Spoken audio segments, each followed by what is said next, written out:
ما درته ویل د ټولو انبیاو سنت او بیا خاص کر د پیغمبر علیه الصلاۃ والسلام سنت دا دی چې هغې د چا د تجاوز په مقابله کې د انتقام اراده نه ده کړې.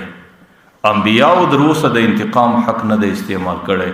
قسم په شریعت کې هر چاته د انتقام حق شته چې کوم چا تجاوز ورسره وکړي دی د هغې بدله او انتقام واخلي، لیکن انبیاو د حق نه ده استعمال کړی. په انبیاو کې بیا خاص کر پیغمبر علیه الصلاۃ والسلام د حق نه ده استعمال.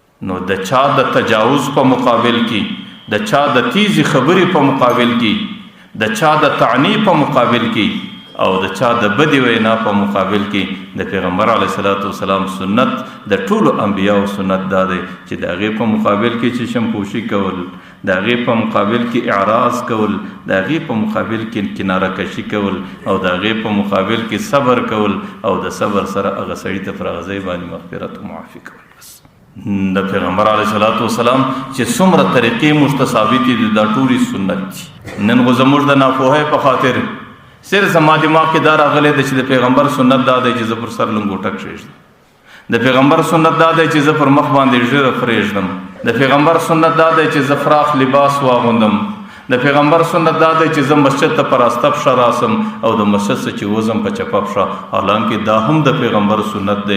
د دې امت دپاره د پیغمبر بهترین هدایت دی چې کوم چا تجاوز در سره وکړي د هغې څخه به انتقام نه اخلي بلکې د صبر څخه به کار اخلي او د هغې پر تجاوز به هغې ته د معافی شکل پیښوي. او لیکن د پیغمبر دغه سنت اوس زموږ په معاشره کې پاته سوی دی. او پیغمبر علیه الصلاۃ والسلام وایي من تمسک بسنتي، کچیرې زما په یو سنت باندې څوک عمل وکړي عند فساد امتی چې امت کې فساد زما سنت پاته سوی، یو سړی صرف په دې جذبه باندې چې زما د پیغمبر سنت دی امت پر دې باندې عمل نه کوي، زه به د خپل نبی پر سنت باندې عمل وکم، فله اجر 100 شهیدین، الله تعالی خپل دربار کې د 100 شهیدانو ثواب ورکړي. اوس د پیغمبر سنت دغه دی چې کوم چا تجاوز در سره وکړي بس معافي ده، چې کوم چا تیره خبره درته وکړه بس معافي ده، چې کوم چا زړه در زیر کړي بس معافي ده، چې کوم چا ناجایز در سره وکړه هغې سره د معافۍ عمل وکړه. دا د پیغمبر طریقه وه، دا د انبیاو سنت او دا د پیغمبر علیه الصلاۃ والسلام سنت. ځکه الله تعالی هم دا وایي ولمن صبر وغفر ان ذلک من عزم الامور. که چیرې ډېر همت در کې پکښې دی نو د خلکو پر تجاوز باندې صبر کوه او د هغې په مقابل کې هغې ته مغفرت و معافي کوه. وإذا مروا باللغو مروا کراما، چې کله پر دای ځای باندې ورغلی چې هلته لغویات شروع دي، عبثیات شروع دي، بېهوده خبرې شروع دي، مروا کراما ډېر په شرافت ځینې تېرېږي هغې ته بلکل ګوره لما. ما درته ویل نن زموږ کورونو کې څه حال دی، زموږ تربرګلویو په څه حال دي، زموږ زندګي په څه حال ده، زموږ ژوند په څه حال دی چې په هر خاندان کې نفرتونه دي، په هر کور کې نفرتونه دي، په قریبانو کې نفرتونه دي، په تربرګلویو کې نفرتونه دي. د هغې ټولو بنیاد دا دی چې د پیغمبر علیه السلام دغه سنت فات. که چیرې د پیغمبر دا یو سنت زموږ او ستاسو معاشره کې فرضیس چې کم چا تجاوز در سره وکړي بس د هغې په بدله کې د معافۍ عمل وکړه. ستاسو په خیال بیا به دې معاشره کې جګړه فاتس، بیا به دې معاشره کې بدنیتي فاتس، بیا به دا معاشره کې د نفرت ختم نسی. نن د انسانیت معاشره د عداوتونو د نفرتونو د دې په خاطر باندې د جهنم یو نمونه د هر سړی د معاشره کې پریشانه دی. لیکن د پیغمبر علیه الصلاۃ والسلام یو سنت باندې که معاشره عمل وکړي چې د کم چا د طرفه تجاوز رالی، زیاتی رالی، زیاتوب رالی، ته د پیغمبر په طریقه باندې هغې ته د معافۍ عمل وکړه، پر هغې باندې صبر وکړه. بیا به ستا معاشره که په تربرګلوي کې دننه ده، که په قرابت کې دننه ده، که په همسایتوب کې دننه ده، که په متعلقینو دننه ده، بیا به ستا معاشره د جنت یو نظیر او مثل فیشي. آخر د ځانه سره لږ فکر کول. که چیرې د ماته تیزه خبره وکړه تجاوز یې وکړي، زه د تجاوز بدله په تجاوز ورکم، نو بیا خو به دی د دې خپل د طرفه بیا انتقام اخلي، زه به بیا انتقام اخلم، دی به بیا انتقام اخلي، زه به بیا انتقام اخلم. لیکن آخرنی به یو داسې ورځ راځي چې دی به هم صلح ته تیارېږي، زه به هم صلح ته تیارېږم.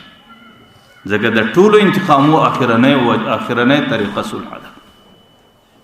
نو چې کله آخرنی صلح ته تیارېږم او دا دومره وخت ضایع کوم او دا دومره نفرت ډیروم او د خپل آخرت حصه ضایع کوم او خپل زندگی تباه کوم، نو د هغې بجای په اوله ورځ ولې مغفرت و معافۍ ته نه تیارېږم؟ او اخرنۍ ورځ چې سوله ته تیارېږي د سولې معنا دا ده مزدلفه درته وایي چې زما د طرفه معافي ده ته به ورته وایي زما د طرفه معافي ده.